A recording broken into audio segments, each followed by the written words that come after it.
नमस्कार विद्यार्थियों। मैं अरविंद सुलानिया, सहायक आचार्य इतिहास, राजकीय महाविद्यालय श्री गंगानगर, आज आपको अलाउद्दीन खिलजी की दक्षिण भारत की विजय के बारे में बताऊंगा। उत्तर भारत पर विजय प्राप्त करने के पश्चात अलाउद्दीन खिलजी ने अपना ध्यान दक्षिण राज्यों की ओर केंद्रित किया। अलाउद्दीन खिलजी के द्वारा दक्षिण भारत पर आक्रमण करने के निम्न कारण थे।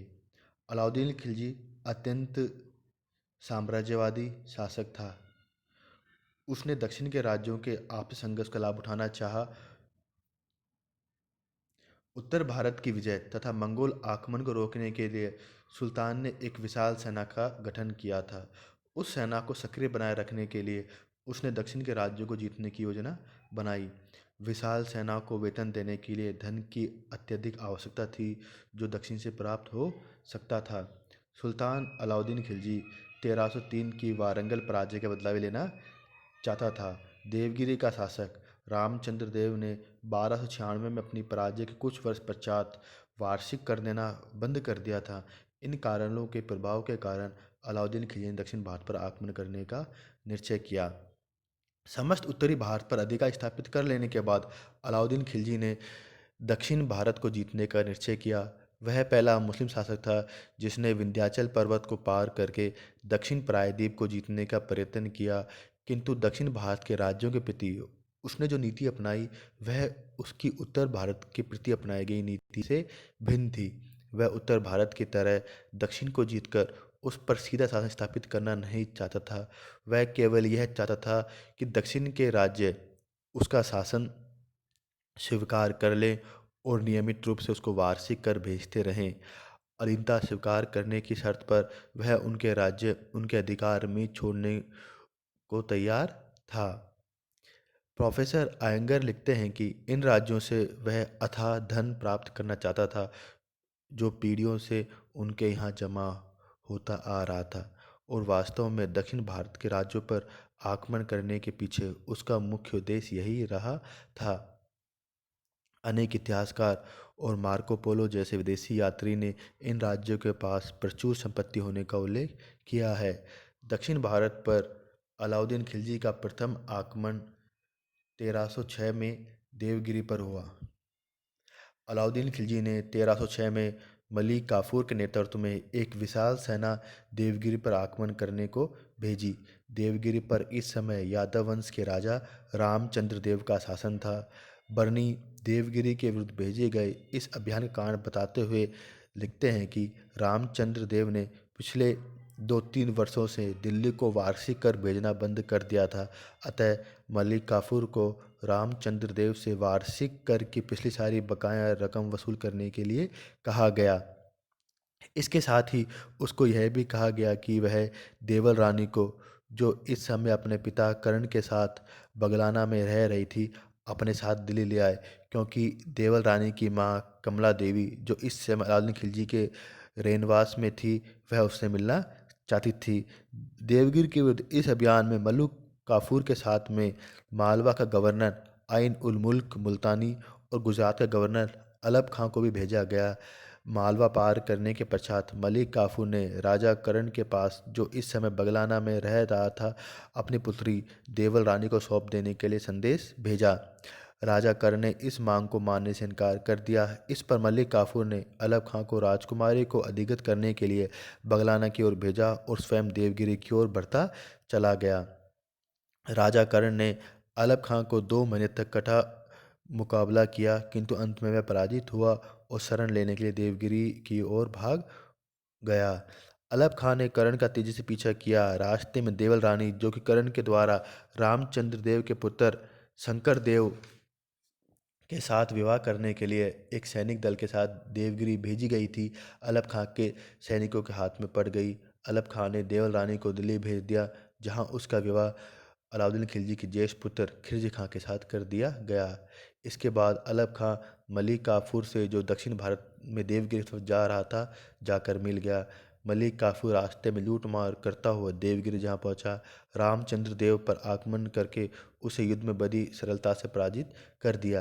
पराजय के बाद रामचंद्र देव ने आत्मसमर्पण कर दिया, और जब वह अलाउद्दीन खिलजी की अधीनता स्वीकार करने के लिए तैयार हो गया, तो उसने प्रचुर मात्रा में धन मलिक काफूर को दिया। इसके बाद देवगिरी में प्राप्त विशाल धनराशि तथा हाथियों के साथ मलिक काफूर दक्षिण भारत से दिल्ली की ओर रवाना हो गया।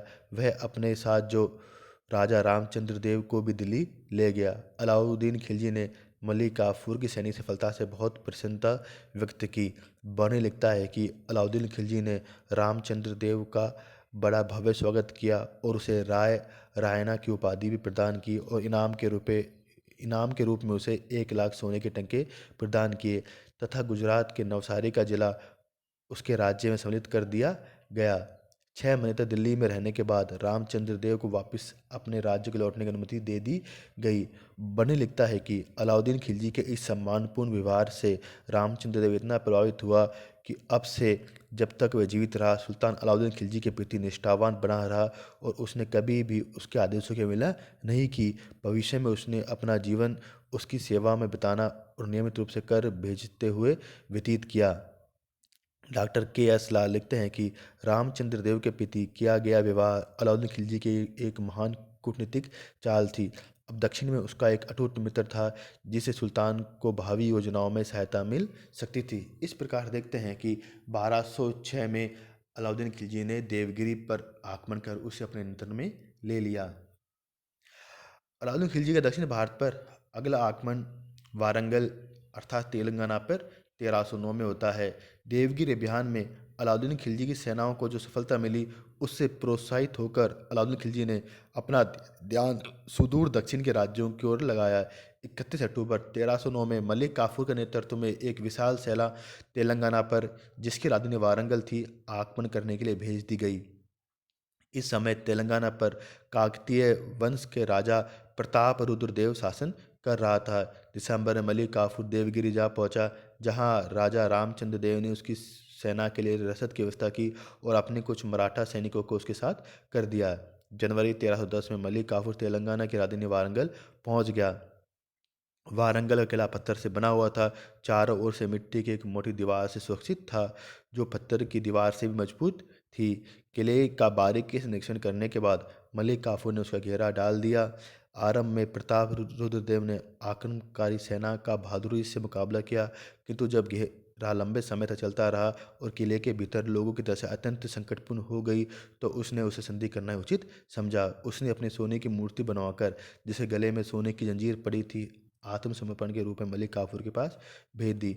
अमूर खुसरो लिखते हैं कि मलिक काफूर ने अलाउद्दीन खिलजी की सलाह के अनुसार राय से उसकी सारी संपत्ति मांग की, जिसे प्रताप रुद्रदेव ने स्वीकार कर लिया और अनेक पीढ़ियों से संचित सारा धन मलिक काफूर को समर्पित कर दिया। बर्नी के अनुसार प्रताप रुद्रदेव ने 100 हाथी, 7,000 घोड़े तथा अनेक मूल्यवान वस्तुएं दी और भावी वर्षों में उतना ही धन कर के रूप में देने का वादा भी किया। साफी खां के अनुसार जो धन प्रतापरुद्रदेव ने मलिक काफूर को समर्पित किया उसमें संसार प्रसिद्ध कोहिनूर हीरा भी था। चूंकि प्रतापरुद्रदेव के द्वारा अलाउद्दीन खिलजी की नीति स्वीकार कर ली गई थी, अतः मलिक काफूर ने उसको राज्य से वापस लौटा दिया और वारंगल में प्राप्त विशाल धनराशि के साथ वह मार्च 1310 में दिल्ली की ओर रवाना हो गया। अलाउद्दीन खिलजी का दक्षिण भारत पर अगला आक्रमण था होयसल राज्य पर आक्रमण 1310 में। तेलंगाना के बाद अलाउद्दीन खिलजी ने सुदूर दक्षिण में स्थित होयसल राज्य को जीतने का निश्चय किया। नवंबर 1310 में पुनः मलिक काफूर के नेतृत्व में एक विशाल सेना होयसल राज्य के विरुद्ध भेज दी गई। होयसल राज्य पर, जिसकी राजधानी द्वार समुद्र थी, उस समय वीर वल्लाल तृतीय का शासन था। फरवरी 1311 को मलिक काफूर देवगिरी पहुंचा, जहां पहले की भांति राजा रामचंद्र देव ने उसको सहायता प्रदान की और उसके सेनापति परशुराम दालवे को मलिक काफूर के सहायता के लिए भेज दिया। देवगिरी से मलिक काफूर होयसल राज्य की ओर प्रस्थान किया और फरवरी 1311 में वह द्वार समुद्र पहुंच गया। जिस समय मलिक काफूर ने होयसल राज्य की सीमा में प्रवेश किया, वीर वल्लभ पांडे राज्य पर संघर्ष हो रहा था। इस समय वीर पांडे तथा सुंदर पांडे नामक दो भाई गद्दी के लिए संघर्ष कर रहे थे। आक्रमण कर दिया गया। जब उनको उनके राज्य पर मलिक काफूर के आक्रमण की सूचना मिली तो तुरंत वह अपनी राजधानी लौट आए। किंतु जब उन्होंने देखा कि शत्रु बहुत प्रबल है और रामचंद्र देव और प्रताप रुद्रदेव जैसे शासकों ने भी उसके आगे आत्मसमर्पण कर दिया है, तो उसने छुटपुट युद्ध के बाद संधि का प्रस्ताव स्वीकार कर लिया। वह व्यक्तिगत रूप से मलिक काफूर के सामने उपस्थित हुआ और उसने सुल्तान अलाउद्दीन खिलजी की वरीयता स्वीकार कर ली और नियमित रूप से कर भेजने का वादा किया तथा अपना सारा खजाना और हाथी मलिक काफूर को सौंप दिए। यही नहीं, जब मलिक काफूर ने पांडे राज्य का मार्ग बताने के लिए उस पर दबाव डाला, तो उसके लिए भी उनको अपनी स्वीकृति देनी पड़ी। इस प्रकार 1310 में होयसल राज्य पर अलाउद्दीन खिलजी का अधिकार हो गया। इसके बाद अलाउद्दीन खिलजी ने 1311 में पांड्य राज्य पर आक्रमण कर दिया। द्वार समुंदर से मलिक काफूर मार्च 1311 को पांड्य राज्य के लिए रवाना हुआ, जो दक्षिण प्रायद्वीप के अंतिम छोर पर स्थित था।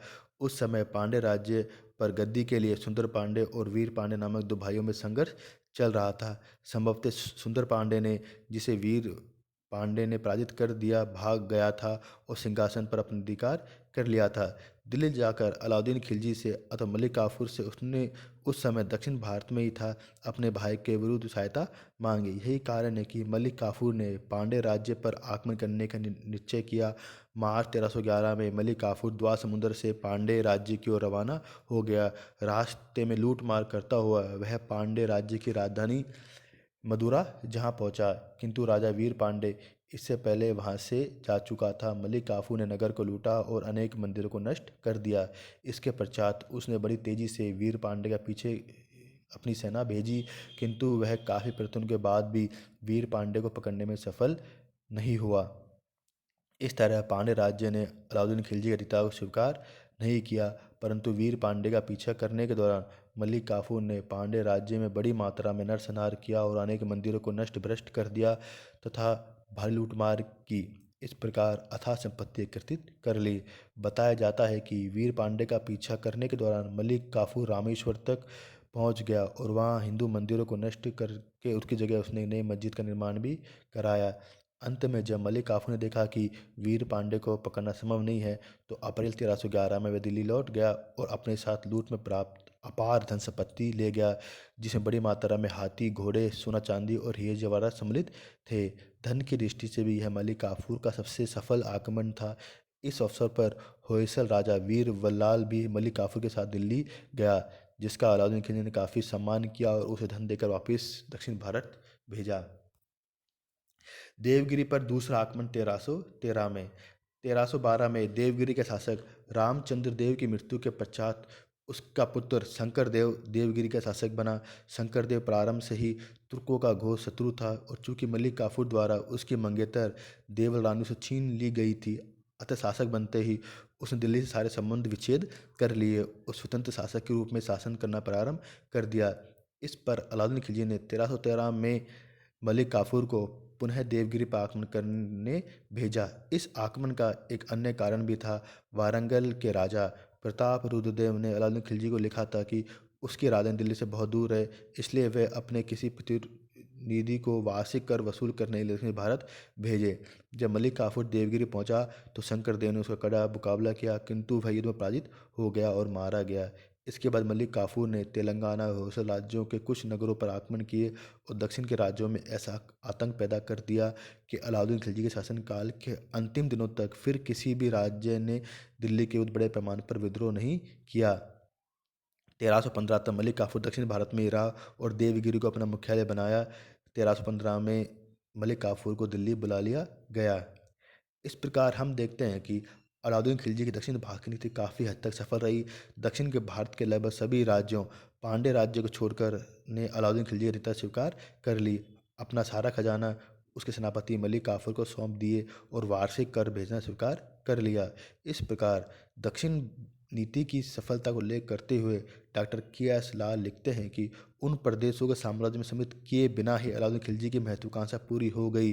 रामचंद्र और वीर बल्लाल देव जैसे महान शासक दिल्ली आए और उन्होंने सुल्तान के प्रति सम्मान प्रकट किया। उनके कोष ले लिए गए, साम्राज्य गौरव में वृद्धि हुई और दिल्ली सल्तनत का कोष दक्षिण भारत की संपत्ति से भर गया। धन्यवाद।